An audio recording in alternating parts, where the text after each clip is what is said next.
Taking a look at markets, a steep slide last week in the U.S., in U.S. bond yields in particular, leaving some investors worried about whether interest rates could turn negative following other countries around the world. Joining us now, Carson Group founder and CEO Ron Carson. $15 trillion in government debt around the world has a negative yield on it now.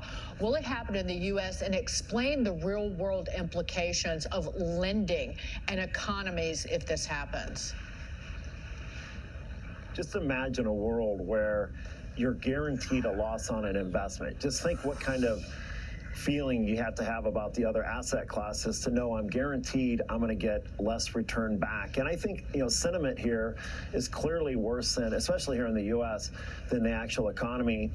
But there's, if there's any good news in this, first of all, the bad news is for savers. They've continued to make next to nothing. They're making even less. This is encouraging additional risk taking. If you look at the $9.6 trillion we have in corporate debt, the average credit on that is BBB. So the average investor is having to take on additional risk to get, in some cases, even less return. So I think it's unhealthy. I know a lot of people argue that point.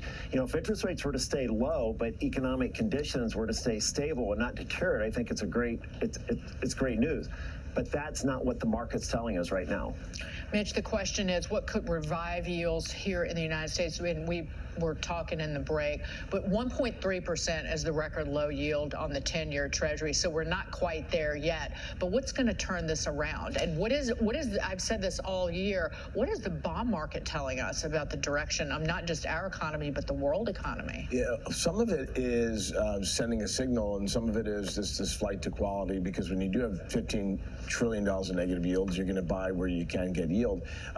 But I go back to what I said earlier. I do think that some resolution of the trade war with China and some sign that the Chinese economy is recovering is what's necessary to reverse these yields from the slide that they're on. And Ron, I'm curious your reaction to that.